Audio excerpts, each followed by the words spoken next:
Olá, pessoal. Quando a gente fala em extração líquido-líquido, alguns fundamentos são muito importantes.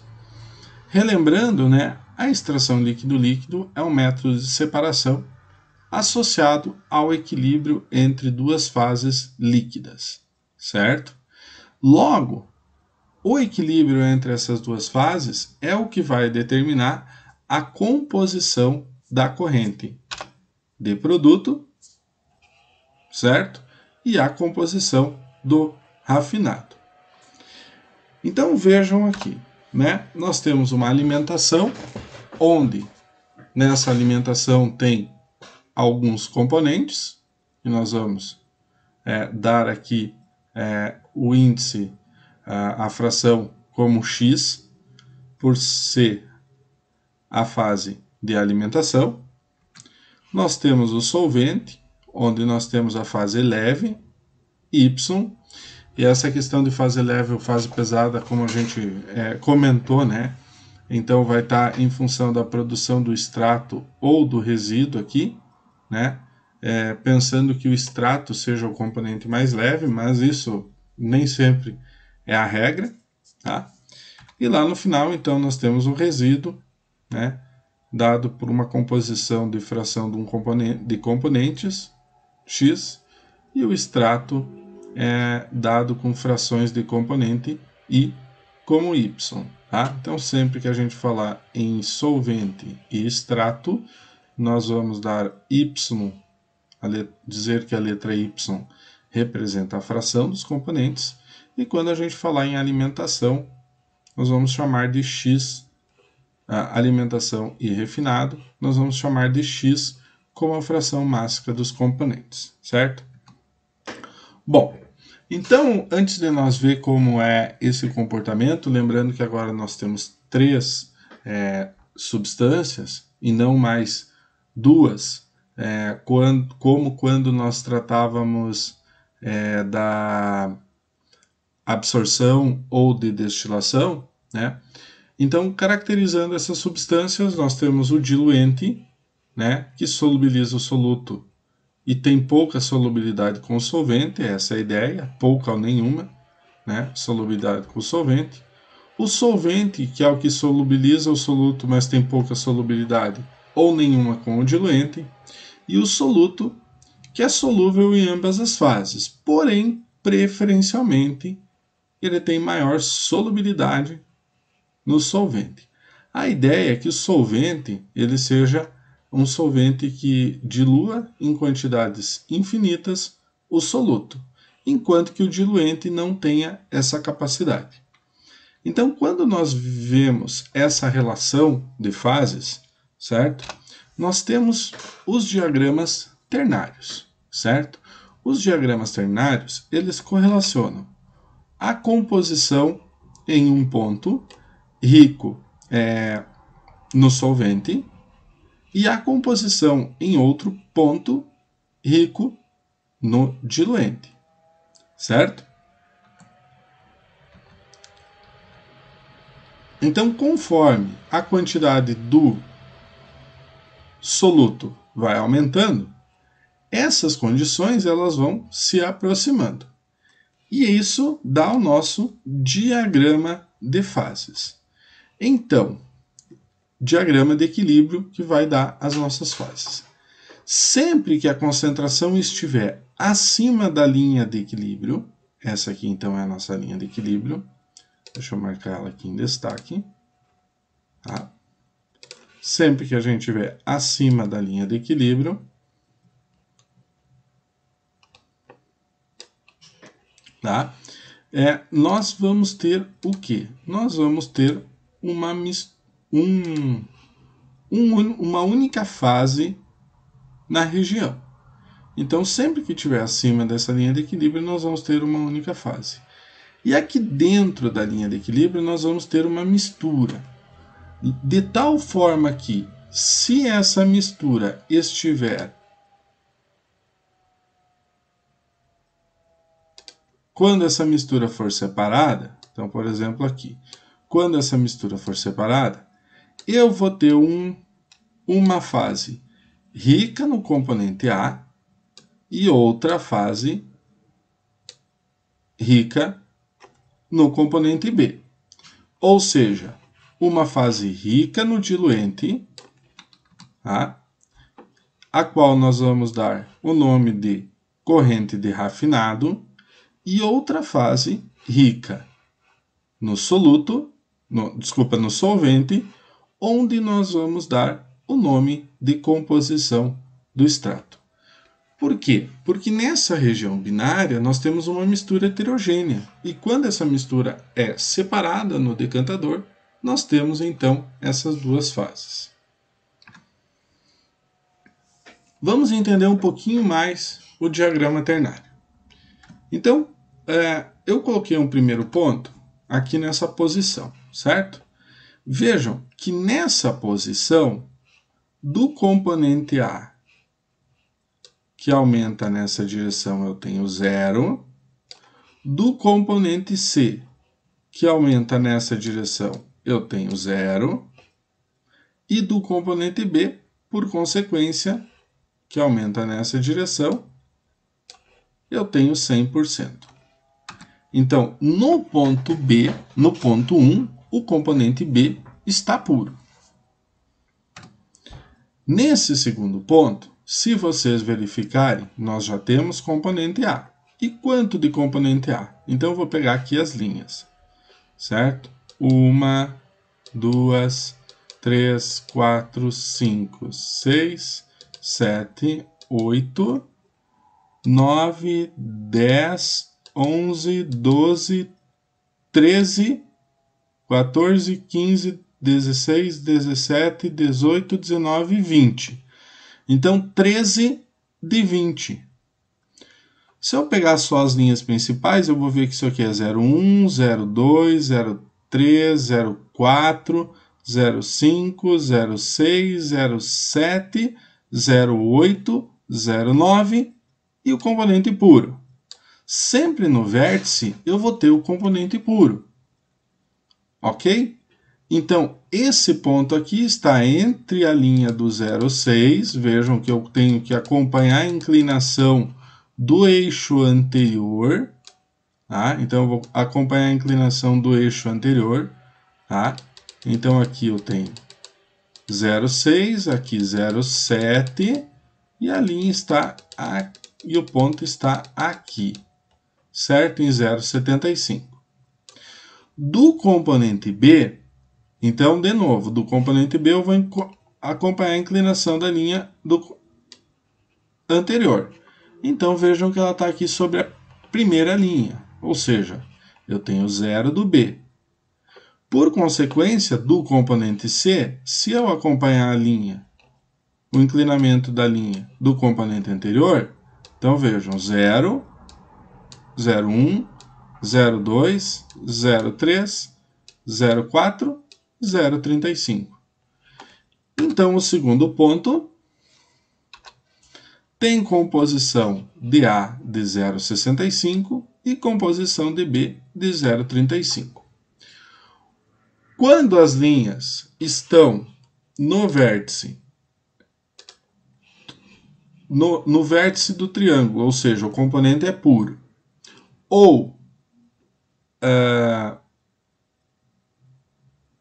na aresta, do triângulo, ou na linha que liga as arestas, é relativamente fácil de entender o gráfico. Por exemplo, lembrando que o componente B é o solvente, e se o componente B está puro, normalmente esse ponto é onde está a entrada de solvente puro no meu sistema. Já nessa linha aqui, onde eu tenho apenas o componente A, nesse ponto onde eu tenho apenas o componente A, em toda essa linha aqui, eu tenho apenas o componente A e apenas o componente B, tá? Eu não tenho solvente. Então, normalmente, a alimentação, a corrente F, está sobre essa linha que liga 100% do componente A a 100% do componente C. Agora, quando nós misturamos essas duas correntes, ou seja, alimentação com solvente, nós temos um ponto que ele está dentro do diagrama. E aí como que a gente interpreta esse ponto? Então vamos lá. Começando aqui pelo componente A, pegando a inclinação da linha anterior. Então lembram, nessa linha aqui eu só tenho o componente C e o componente B. Então eu tenho 0 de A, 0,1, 0,2. Então vejam que esse ponto tem 20% do componente A. Para o componente B, então vejam, aqui na linha que liga o 100% do componente C e 100% do componente A, eu tenho 0 do componente B. Então 0, 0,1, 0,2, 0,3, 0,4, 0,5. 50% do componente B. Por diferença, né? Mas não só por diferença. Então vejam que aqui, ó, se eu pegar aqui do componente C, então eu vou pegar a inclinação aqui, ó, vou pegar essa linha aqui que vem de 100% de B a 100% de A. Então nessa linha eu não tenho o componente C e vou subindo. 10%, 20%, 30%. Então, 30% do componente C. Alguns exemplos para a gente entender um pouquinho mais esse diagrama, tá? Então, por exemplo, aqui nós temos o diagrama de etilacetato, acetona, água, tá? Então, é um método aqui para separar a acetona do etilacetato, é usar água. Depois essa água, né, ou água, a mistura água-acetona pode ser separada por etilacetato, tá? Então, vejam aqui, ó. Aqui estão as linhas de os pontos que amarram uns aos outros, tá? Os pontos que amarram, as linhas de amarração, tá? Que a gente chama, essas linhas verdinhas são as linhas de amarração. Esse aqui fica até ruim de ver lá do outro lado, tá? Mas para cada linha sobre a linha azul, eu tenho um ponto também lá na linha vermelha, tá? E o que acontece? Aqui eu tenho o ponto ternário, tá? Onde eu vou ter os três componentes misturados. Então, sempre que um ponto estiver sobre a linha azul, tá? Eu vou ter a corrente de extrato, e sobre a linha vermelha eu vou ter a corrente de refinado. Tá? Aqui nós temos o sistema C4, tá? É uma abreviação, vocês podem pesquisar na internet o que é. Tá? Então, o C4 é algo para extrair etanol da água. Tá? Então, a mistura etanol-água, eu utilizo esse componente C4. Tá? Então, vejam que aqui nós temos as linhas de amarração, aqui está ficando um pouco mais claro, né? Fica um pouco mais claro essa linha de amarração. Aqui eu tenho o ponto que divide entre corrente de refinado e corrente de extrato. Então, por exemplo, se eu tenho um ponto aqui, lembrando que aqui eu tenho duas fases, né? Quando eu separar essas duas fases, eu vou acompanhar essas linhas. Essas linhas de operação. Vou ter a corrente de refinado e vou ter a corrente de extrato de um lado e de outro, tá? Aqui eu tenho o sistema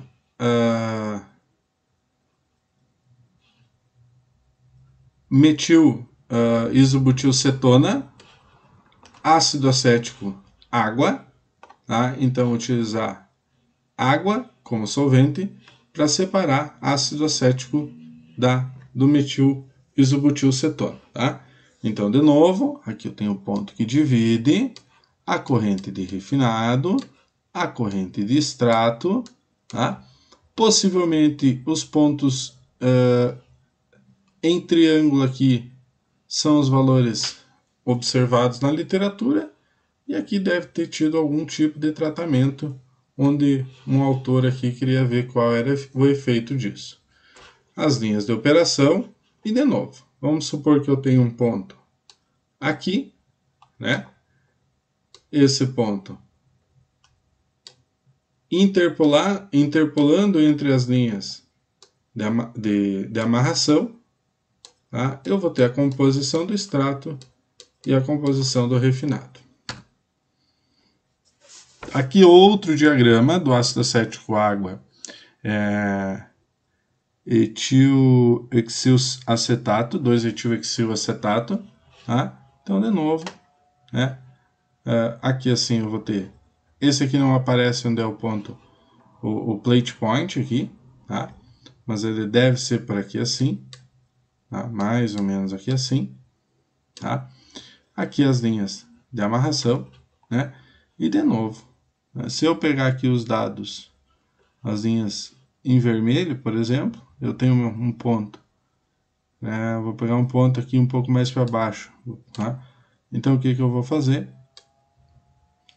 Vou pegar e interpolar entre as linhas vermelhas para descobrir os meus valores. Observem que, por exemplo, aqui, ó, nesse diagrama, tá? Nesse diagrama, a linha de equilíbrio ela está muito próxima dos vértices do triângulo, certo? Então vejam o seguinte: quando eu tiver uma corrente de refinado aqui, se comparado com essa, obviamente, né, nós temos dois componentes sendo separados com água, tá? Sendo que um deles é ácido acético. Ácido acético em metil-isobutilcetona ou ácido acético em etilexilacetato, tá? Então observem só uma comparação aqui muito interessante. Vamos supor aqui que nos dois casos eu tenho 50% de metil-etilacetato, tá? E em torno de 30%, 50%, em torno de 25% aqui mais ou menos, tá? Em torno de 25% de ácido acético, tá? 50%, uma mistura que eu tenho 50% de etilexilacetato e 25% de ácido acético. Quando eu separo esse componente, eu vou ter uma corrente refinado, tá? Bem pobre em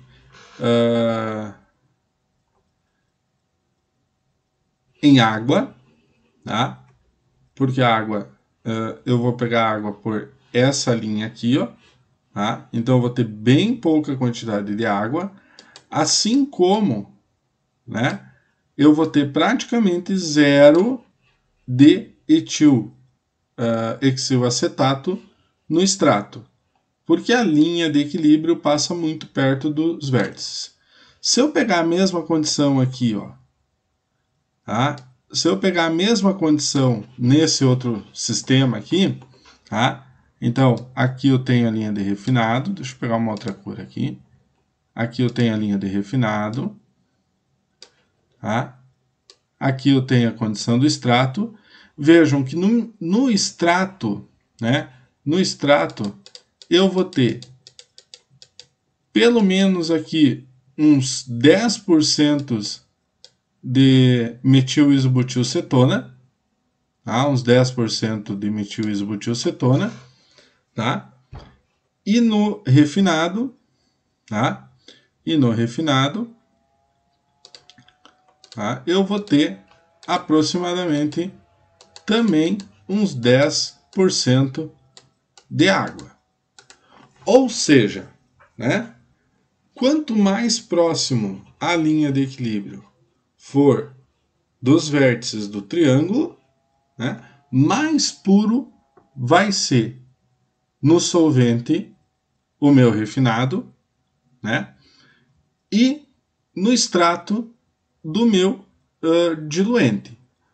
Ou seja, menor é a interação ou a solubilidade do solvente no diluente, que é algo que a gente sempre deseja, né? Por quê? Porque a gente vai obter soluções com menor perda de solvente, digamos assim, a gente vai ou menor quantidade de diluente no meu produto final, o que é sempre muito interessante.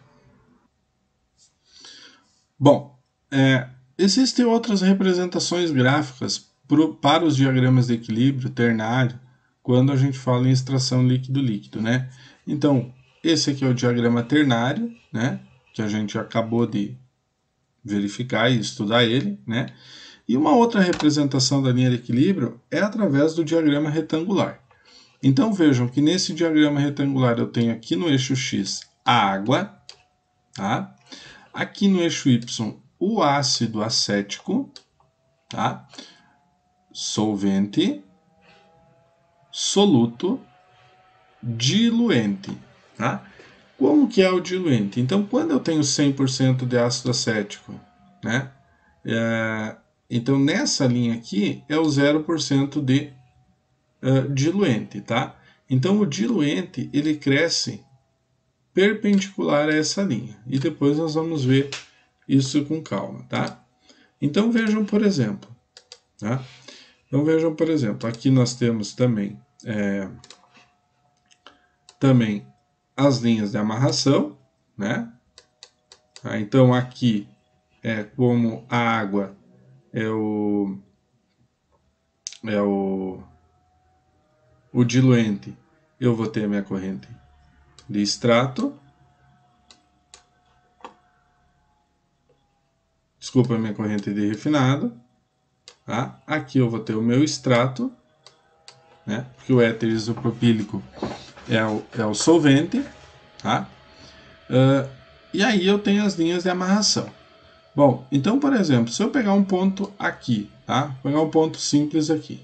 Esse ponto tem em torno de 30% de água, tem 20% de ácido acético, né? E quanto que ele vai sobrar de éter isopropílico? Então, aqui é a linha onde não tem éter isopropílico, né? Então, ou tem 100% de água, ou 100% de ácido acético, ou uma mistura de ácido acético com água. Então, se eu pegar essa linha, né? 10, então aqui é 0,8, então baixa 1. Se eu for até aqui no final, né? Passando até esse ponto, 20%, 30%,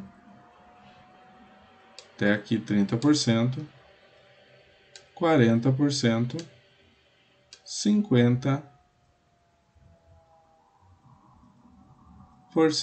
Ali bem no ponto ela deu uma tastaviada, né? Então eu tenho 50% de álcool isopropílico. No momento que eu separar elas, então seguindo aqui, interpolando as linhas, né? Interpolando graficamente as linhas de amarração, então eu vou ter minha corrente de refinado e a minha corrente de extrato. Outra forma de representar é dessa forma aqui, ó. Vejam que é o mesmo diagrama que o outro, só que agora ele colocou o éter aqui em cima, tá? O ácido acético aqui no eixo X e a água aqui na perpendicular, tá? E também vocês vão ver na literatura onde simplesmente se relaciona o sistema de interesse, né? Por exemplo, o sistema ácido acético, onde eu pego a composição dele em relação ao extrato, ou seja, ao éter, né? Ou em comparação com o refinado, ou seja, a água. Então vocês também vão ver esse tipo de linha de equilíbrio mais para frente, tá? Por fim, existem alguns casos, né, não são poucos, onde o solvente ele é parcialmente solúvel no dissolvente, tá? Nesse caso, o que vocês vão observar são linhas de equilíbrio dessa forma aqui, certo? Onde no centro eu tenho a região de duas fases e tanto nas extremidades superiores quanto inferiores, né, nós temos regiões de uma única fase.